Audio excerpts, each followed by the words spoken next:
This podcast is for educational purposes only, does not constitute legal advice, and does not create an attorney-client relationship. If you need legal assistance about a legal problem, contact an attorney. Welcome back to another episode of Know Your Regulator, the podcast that inspires you to engage. I am your host, Simone Murphy, and co-hosting with me today is Melissa Hooper. Hey, Melissa. Hey, Simone. I'm super excited for this podcast. Me too. We are diving into the Texas Behavioral Health Executive Council, or often referred to as BHEC, which oversees licensing and enforcement for psychologists, social workers, marriage and family therapists, and professional counselors. And who better to help us break it all down than Darrel Spinks, BHEC's Executive Director. Darrel, thanks for joining us. Well, thank you both for having me. I appreciate it. It's a pleasure to be here and present to y'all today and to your audience. Thank you. Thank you. For those who may not be familiar, BHEC plays a key role in licensing and enforcement for behavioral health professionals in Texas. We're going to talk about what BHEC does, common licensing issues, and what happens if a complaint is filed. So let's get started. Darrel, will start with the basics. Can you give us a quick overview of BHEC and its purpose?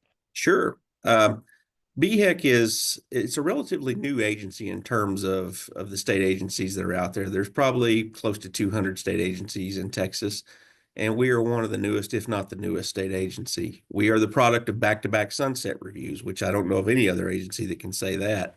If you don't know what sunset is, it's every agency has a built-in death clock in their enabling legislation that says if the legislature doesn't extend them or continue them, they automatically go away by operation of law. So the psychology board, the counseling board, marriage and family therapy, and social work boards were all subject to sunset review in 2017.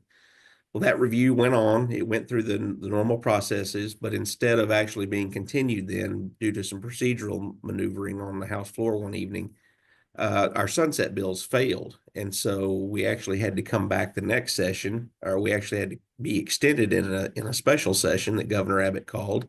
And then the next session, they actually continued the agencies and created BHEC. And BHEC was created really for two simple reasons.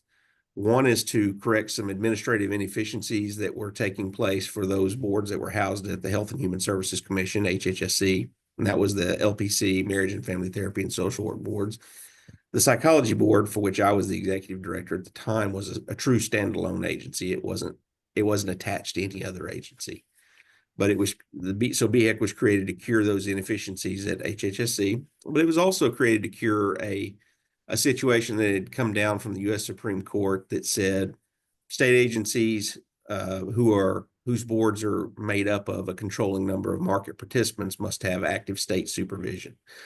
I won't bore your listeners with what all that means because I can wax on for hours about that. That's my forte. But basically what it means is in order for us to maintain sovereign immunity from federal antitrust law, we have to have non-partisan or non-participants in the profession kind of control the decision-making on regulatory decisions. And it keeps you from having kind of a thin blue line mentality of the profession policing itself. You've got outsiders actually policing the profession.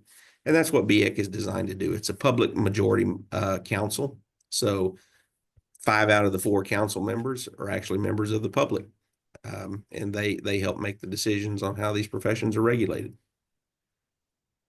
That's awesome. I appreciate you sharing some of that. In addition to those that you just mentioned, how else would you say BHEC differs from other Texas regulatory agencies? Yeah, we're quite a bit different from most other agencies. I would say a lot of agencies share a lot of similarities in the rulemaking process and kind of overall structure. You have a governing board that's made up of gubernatorial appointees who are confirmed by the Senate. That's true with BHEC and all of its member boards, but here's where we differ. So BHEC is the umbrella agency, and all those 4 boards that underwent sunset review that I talked about, they still exist, and they are still tasked with certain key functions that I'll go into here in just a little bit. But BHEC is the agency that does the rulemaking. It's the one that is actually responsible for managing the budget, the personnel, all the administrative day-to-day stuff that an agency has to do all of that is tasked or charged to BHEC, not those member boards anymore. Now here's where BHEC really differs. Most other agencies, that board also makes the decisions about how to regulate the profession. BHEC does not in a similar manner. So let's just take, for example, psychology. If psychologists wanted to change the number of continuing education hours that they are required to have on a biennial, per renewal cycle, BHEC could not just on its own say, well, we don't think 40 is enough. We think it needs to be up to 60. By statute, each of the member, if you're going to propose a change in the rules or regulations that govern a profession, and those rules or regs address scope of practice, standard of care, continuing education, the schedule of sanctions, those types of rule changes have to take place first at the member board level. And then if the member board approves of them, then they go on up to the council, where the council does an anti-competitive analysis and the statutory analysis and what we call a good governance analysis. None of that takes place at any agency other than BHEC. We're the only one that does that kind of an analysis. And that's part of that active state supervision. So you got the member boards who are made up of controlling number of market participants, and then you've got BHEC kind of grading their homework, so to speak. So that's the big difference there. Now BHEC does rulemaking for everything else, licensing process, enforcement. They set up all the processes. If you had a gripe about a process at BHEC, you would go to the council. If you have a gripe about the licensing standards or the schedule of sanctions, then you go to the member board first. And then if they see fit, they float that idea or that change up to the council that then kind of grades their homework. So it almost works like an appellate court in that instance. It's when you first see it, it's not, I would almost say it's not an intuitive process, but it is what I call kind of the grand bargain, which was a compromise struck between the professions and the Sunset Advisory Commission when BHEC was created. They had everybody, there were problems, everybody acknowledged they had to fix it, but the boards didn't want to give up too much autonomy in governing these professions. So BHEC was the resulting compromise. That is really, really interesting. And I'm really glad that you shared that with our viewers because, gosh, I don't know how many people, even licensed professionals, would know about that. And I think that's really an important piece to know about how their governing agency functions. Sort of on that same, wavelength for these licensed professionals that are governed by BHEC, why is it so important to be familiar with the rules and the processes? Well, all of the professions that we regulate, they are, I know this sounds repetitive, but they are professions. So our licensees are all professionals. Now, being a professional, unfortunately, I don't know how you say unfortunately or fortunately, I'm not sure what the correct terminology is here, but if you're going to be a professional, it's about more than just knowing the substance of what it is that you're practicing. So for me, I'm an attorney. So being a professional, it's more than just about knowing the law, the rules of procedure, the rules of evidence. I also need to know what the regulations are that govern me as an attorney, what I can and can't do in my client relationships, my billing relationships. So it is critical for professionals under BHEC to know not only the science, the evidence-based practices that they need to use when delivering mental and behavioral health services to the everybody outside my windows here, but it's also critically important that they know, well, what are the rules governing that? What can and can't I do in my relationships? Can I hire a patient or a client in a side business that I have? What's appropriate in terms of texting? What's appropriate in terms of billing arrangements? And how do I deal with insurance and all of that? So you have to know all that as part of being a professional. It's just one of those things that whether you like it or not, it's one of those things that you kind of give up as a professional. You're no longer free range, if you will. It's not the Wild West anymore. If you're going to be a professional, there are going to have to be codes of conduct and just rules that you have to follow. That's what sets you apart from being an unregulated occupation or field. So that's why it's really important. And it's really important to understand that we don't propose and adopt rules just willy-nilly. We're not out there just making the law, yeehaw, here we go, let's make a rule. It's there's usually, well, there's always a very good reason for why we have done something. You may not agree with the reason, but I can assure you there is a reason behind whatever the law is that's governing your conduct as a professional. So it's critically important that you know it. It's good if you understand the rationale behind it, but at a minimum, you just need to know what the law is so that you can follow it.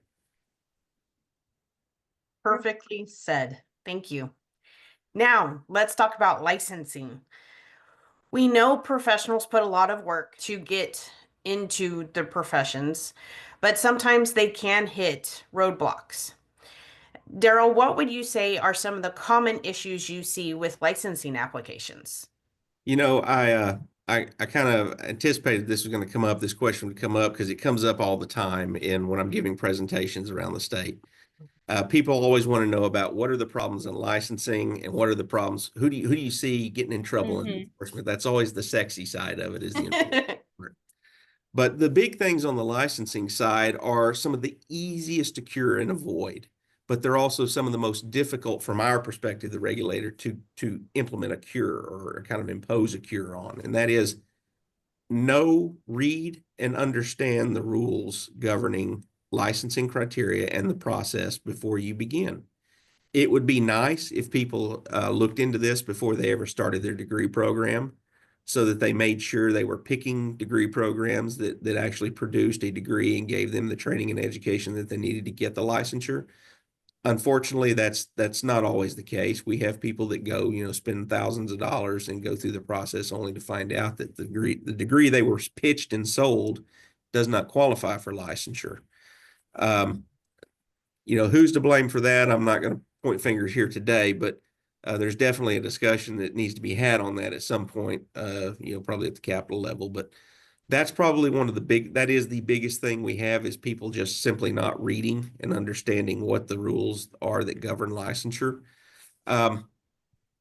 This is the second thing is we build this website, we put all this information on it, we put FAQs, we put how-tos, we put checklists, all these kind of cheat sheet programs, cliff notes on how to do this, and people do not read it. I know they don't read it because I can see the web traffic that goes on this stuff.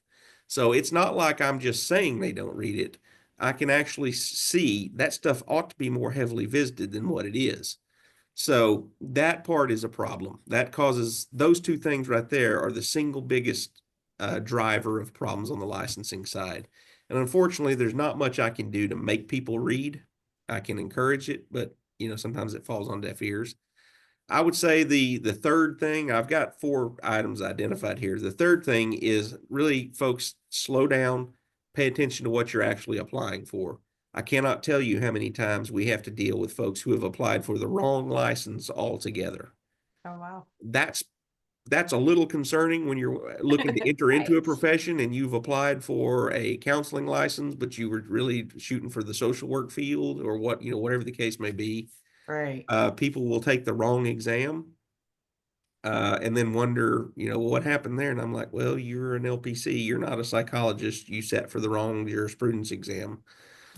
Different set of laws altogether govern you. So that is a problem. And what's particularly frustrating for us at this level is we build in a lot of safety checks and valves and that, things you have to click through and acknowledge before you actually jump into that. So, and you can tell when people are just clicking through things to get through it. And I'm like, no, stop and read. Stop it and pay attention to it.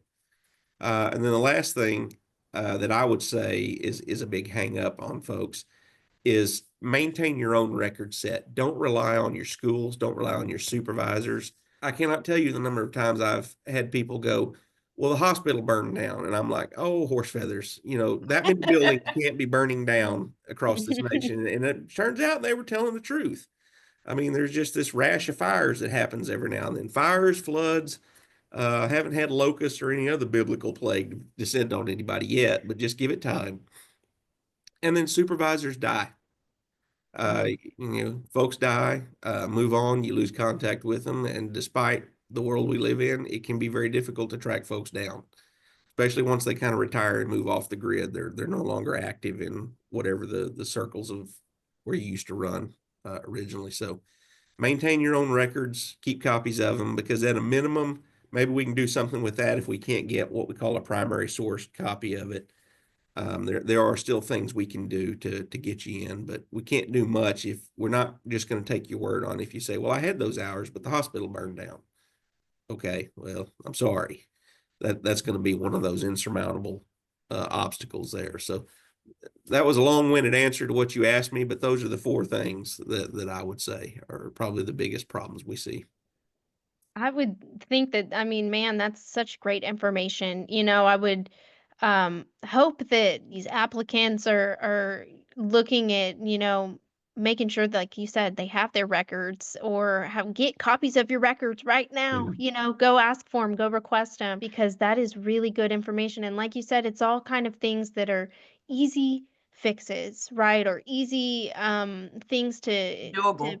exactly. They're very doable, very easy solutions. So thanks, Daryl. That's really good information for our applicants and even our license holders who are already licensed with BHEC to know. What about those who are moving to Texas from out of state? Can you talk to us about BHEC handles license portability? Yes.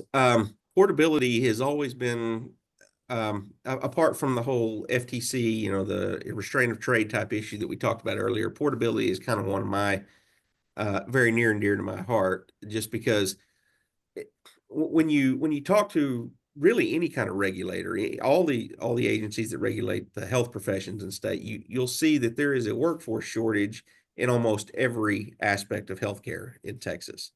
Um, Doctors, nurses, podiatrists, PTOT. I mean, you name it. You just fill in the blank for the healthcare profession, and there's going to be a shortage. The problem is there's a shortage nationwide on all of those, which means we just can't mint enough of them.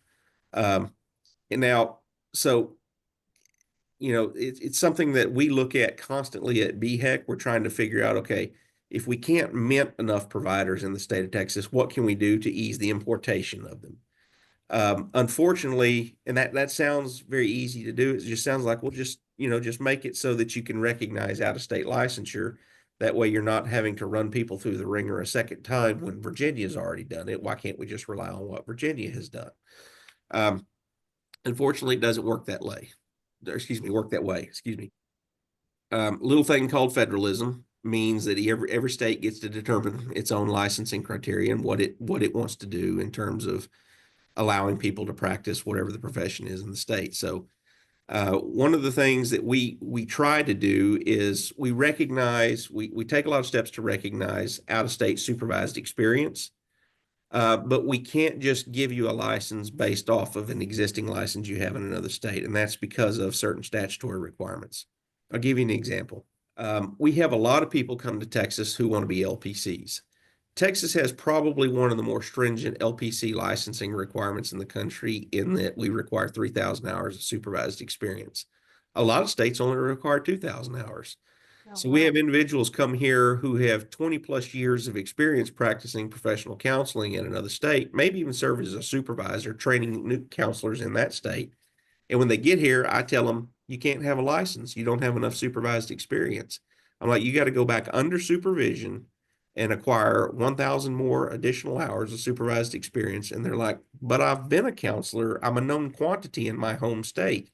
And I agree. I'm like, I agree. This is a stupid problem to have, but it's a problem nevertheless.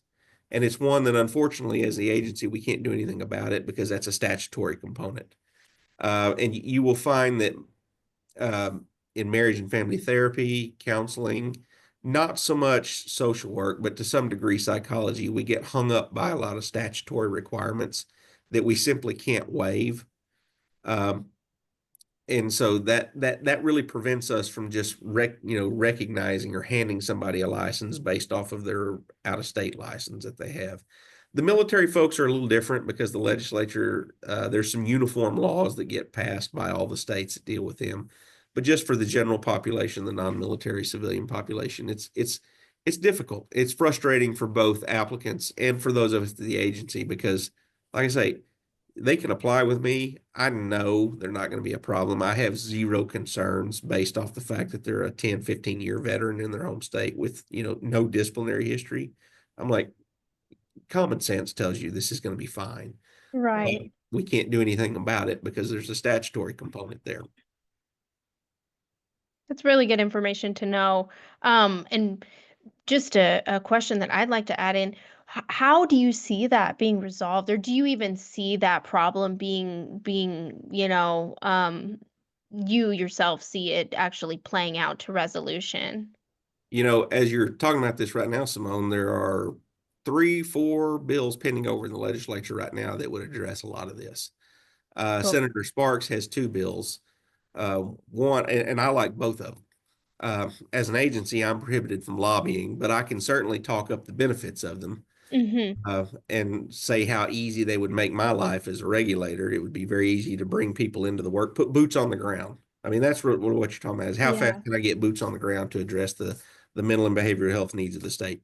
So Senator Sparks has several bills that are pending right now. One is a telehealth registry law, whereas if you just want to practice telehealth in the state, it's very simple. It's modeled after Florida's. It's just a simple registration, low fee, low cost to maintain it, but it's telehealth only. And then he also has something, Florida calls it the mobility endorsement law, which I'm not sure how Senator Springer refers to it, but it's modeled after Florida as well. And it's instead of just getting telehealth, kind of a limited telehealth license, you get a full license based off of your out-of-state license elsewhere. And it's very quick. It's almost like, hey, we recognize you're coming from another state that's kind of similar to us. We're just going to go give you a Texas license. That kind of stuff would make it very quick. It's a very quick, efficient way to address workforce needs. The problem is, as both of you probably know, and as a lot of your audience may know, is the legislative process is not designed to push a lot of bills through. It's designed to so that only the strong survive. Only the really good ideas and the ones that are, almost immediately or manifestly needed by the state make it through. So what I can't do is predict for any of you, what the future of those bills are. But Right. there are several bills like that are pending. And that type of stuff has picked up a lot of momentum in recent years because I think the workforce shortage, as it becomes more and more in the forefront of legislators' thoughts, they're starting to look at more solutions. Plus, when you have states like Florida and Arizona who have already pioneered these things and you actually have a working model, one of the things is legislature, I think you're sometimes scared to do something because you're like, well, this has never been done before. I'm not sure I want to be the test case on it. Well, here you've already got several states, big states, that have done it. And it's like, okay, there were no hiccups, no problems. A parade of horribles didn't happen. So, we've got a working model we can look at. So hopefully we'll see something happen there. Yeah, yeah. And kind of going back to, why is it crucial to be aware of what's going on with your regulatory agency? I mean, this is kind of case in point right there when you've got some legislative action taking place, you can make your voice heard as a license holder and, talk about how that would affect you and your profession. So really great. That's just good information to know, Mr. Spinks. Thank you. You bet. Awesome. Well, thank you again, Darrel, for joining us today and walking us through how BHEC operates and giving us a better understanding of the licensing process. This is exactly why it's important to stay engaged with your regulatory agency. You want to know, what's happening with your license, what's happening with those laws and rules that can affect your career as well. Now, we are not done yet. In part 2 of this conversation, we're going to dive into the enforcement side of things. What happens when a complaint is filed, how investigations work, and how you can protect your license. So make sure you are subscribed and following Know Your Regulator, and we will see you in part 2.